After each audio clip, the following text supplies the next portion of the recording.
On January 3rd, 1889, Friedrich Nietzsche collapsed on a street in Turin, Italy.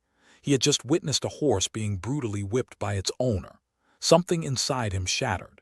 He threw his arms around the animal's neck, sobbing uncontrollably. Then he went silent. For the next 11 years, until his death, the man who declared God is dead never wrote another word, never completed another thought. The greatest philosophical mind of the 19th century, reduced to a shell of himself, cared for by his mother and sister like a child. What drove a genius into the abyss of madness? Was it syphilis, as doctors claimed? Was it the unbearable weight of his own ideas? Or was it something far more tragic? A man who saw too clearly into the darkness of human existence. Genius, madness, truth. Today, we uncover the dark story behind Friedrich Nietzsche's descent into insanity, and what his madness reveals about the price of thinking too deeply. The broken child. Friedrich Nietzsche was born in 1844 in a small Prussian village. His father was a Lutheran pastor, a gentle man who loved music and philosophy. For 5 years, young Friedrich lived in what seemed like paradise. Then everything collapsed. His father began suffering severe headaches, mood swings, and seizures. The diagnosis was softening of the brain. Friedrich watched his father deteriorate day by day, losing the ability to speak, to recognize his own son. "I am the most unfortunate of all men." He was only 4 years old when his father died. 6 months later, his 2-year-old brother Joseph also died. The double tragedy marked Nietzsche forever. He would later write that he felt death following him like a shadow. Some scholars believe these early losses planted the seeds of his future breakdown.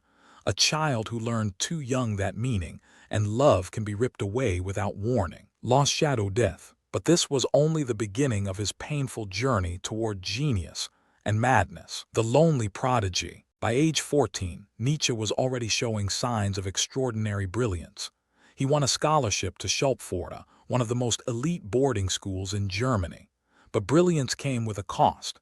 He was socially awkward, intensely serious, and suffered from debilitating migraines that would plague him for life. While other boys played games, Nietzsche retreated into books. He taught himself Greek and Latin composed music, and wrote poetry that his teachers found disturbingly mature. He lived more in his mind than in the world. At university, he discovered the philosopher Arthur Schopenhauer, whose pessimistic worldview resonated deeply with the young man who had already tasted so much grief. But then something unexpected happened. At just 24 years old, Nietzsche was offered a full professorship at the University of Basel without even completing his doctorate. It was almost unheard of. The academic world saw a rising star. What they didn't see was the isolation eating away at him from within. And it was about to get worse when he met the man who would become both his salvation and his deepest wound. Wagner's spell. In 1868, Nietzsche met Richard Wagner, the most famous composer in Europe. For the young philosopher, it was love at first sight, not romantic but spiritual. Wagner was everything Nietzsche longed to be: confident, creative, celebrated. Wagner saw in Nietzsche a brilliant disciple who could give his music philosophical depth. For several years, their friendship flourished. Nietzsche spent weekends at Wagner's estate, listening to new compositions, engaging in passionate discussions about art and German culture. Wagner is the greatest man I have ever known. But Wagner was a narcissist who demanded total devotion. When Nietzsche began developing his own ideas that challenged Wagner's romantic nationalism, the composer grew cold. The final break came when Wagner embraced Christianity in his opera Parsifal. Nietzsche felt betrayed. The man he had worshipped had surrendered to everything Nietzsche despised: religion, sentimentality, the herd mentality. The friendship that defined him destroyed him. Wagner's rejection left a wound that never healed.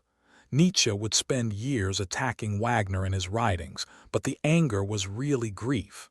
He had lost another father figure, and this time, the loss would fuel his most dangerous ideas. The sickness within. Throughout his 30s, Nietzsche's health deteriorated catastrophically. The migraines that had plagued him since childhood became almost constant. He suffered from violent stomach attacks, near blindness, insomnia, and mysterious fevers. Some days he couldn't leave his bed. Other days he could barely see well enough to read. Modern doctors have debated his condition for over a century. Syphilis brain tumor. The most common theory is that he contracted syphilis, possibly from a brothel visit during his student days. But others suggest he may have had a brain tumor or a genetic neurological disorder inherited from his father. Whatever the cause, the suffering was undeniably real. Nietzsche wandered from boarding house to boarding house across Europe, seeking climates that might ease his pain.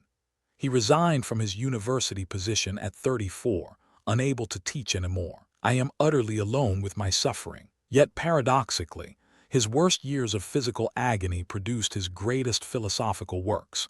It was as if the pain burned away everything superficial, leaving only the most essential truths.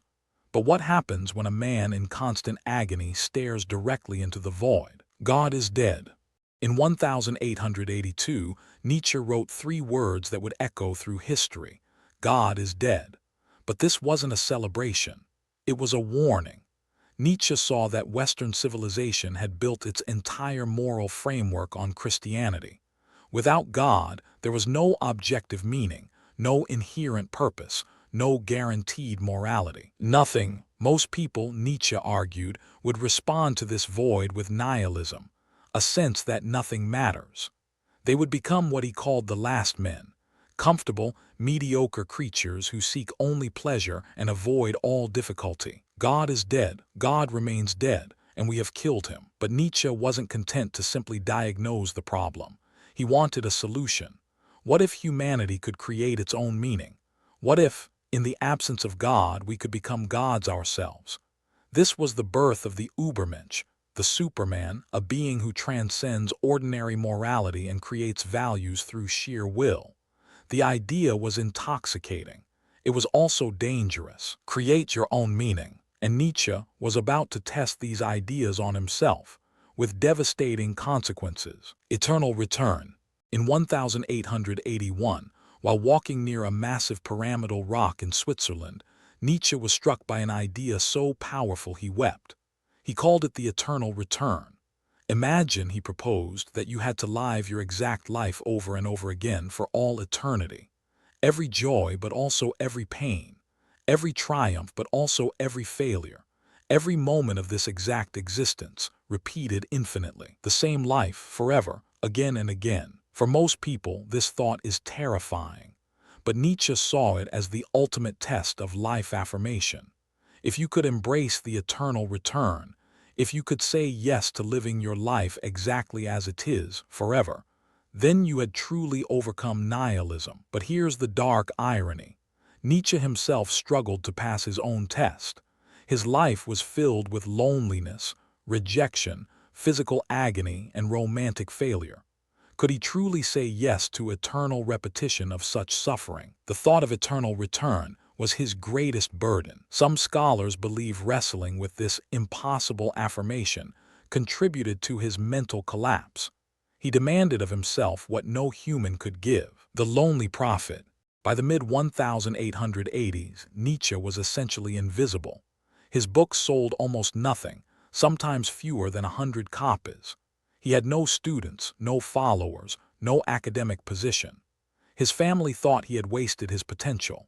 His former friends had abandoned him. He lived in cheap boarding houses across Italy and Switzerland, surviving on a meager pension, writing feverishly to an audience that didn't exist. My time has not yet come. Some are born posthumously. This wasn't mere arrogance, it was prophecy. Nietzsche genuinely believed he was writing for a future generation that would understand him. But the loneliness was crushing. He proposed marriage twice to the same woman, Lou Salome, and was rejected both times. The rejection devastated him. Alone, unseen, unheard. He wrote to his sister that he was the loneliest man in the world. Yet in this isolation, he produced his masterpiece.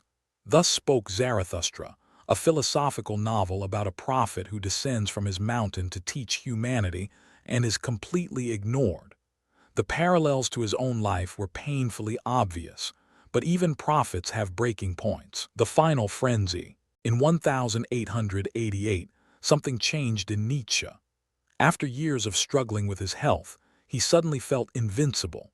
In a single year, he wrote 5 books, including some of his most explosive works: Twilight of the Idols, The Antichrist, and Ex Homo, his bizarre autobiography with chapters titled Why I Am So Wise and Why I Am So Clever. The line between genius and madness began to blur. His letters became increasingly grandiose. He compared himself to Caesar, to Dionysus, to Christ. He signed letters the Crucified or Dionysus. He wrote to friends claiming he had just decided the fate of Europe. Some saw the warning signs. His longtime friend Franz Overbeck noticed the manic tone and grew worried, but others dismissed it as typical Nietzschean provocation. Was this enlightenment or the beginning of insanity? We now recognize these symptoms as classic signs of impending psychotic break: the euphoria, the grandiosity, the racing thoughts. But in 1888, no one understood. They watched a man on fire, not realizing he was being consumed. The Turin horse. January 3, 1889. Turin, Italy. A cold morning on the Piazza Carlo Alberto. Friedrich Nietzsche, now 44 years old, stepped out of his boarding house. On the street, a cab driver was savagely whipping his horse, which refused to move. Something in Nietzsche snapped. Shattered, he ran to the horse, threw his arms around its neck, and collapsed sobbing. When people pulled him away, he was incoherent. He had to be carried back to his room. Over the following days, he sent increasingly deranged letters to the King of Italy claiming he was coming to Rome to meet the Pope, to his friend Overbeck, signing as Dionysus. He danced naked in his room. He played piano furiously at all hours. He believed he was organizing a great war. Overbeck rushed to Turin and found his friend completely dissociated from reality. He brought Nietzsche back to Germany, where doctors confirmed the worst. The philosopher is gone. What remains is a child. The man who had written about the Übermensch was now unable to dress himself. The irony was devastating. The silent years. For 11 years after his collapse, Nietzsche existed in a twilight state.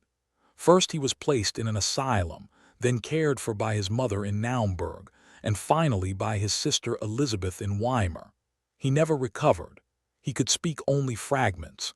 He sometimes recognized visitors. He would sit for hours staring at nothing, occasionally playing simple melodies on the piano. Silent, empty, gone. The darkest irony was yet to come. His sister Elizabeth, a fervent German nationalist and anti-Semite, everything Nietzsche despised, took control of his literary estate. She edited his notes, forged letters, and twisted his philosophy to align with rising German nationalism. After his death in 1900, she would present his ideas to Adolf Hitler himself. The philosopher who had explicitly attacked anti-Semitism and nationalism became, in death, a Nazi icon. His legacy was hijacked by the very forces he opposed. On August 25, 1900, Friedrich Nietzsche died of pneumonia, likely brought on by multiple strokes. He was 55 years old. He never knew that his books would eventually sell millions. Never knew that his ideas would reshape philosophy, psychology, literature, and culture. The prophet died without seeing his prophecy fulfilled. What drove Nietzsche mad? The syphilis theory may be partly true. The genetic neurological disorder his father had may have been passed down.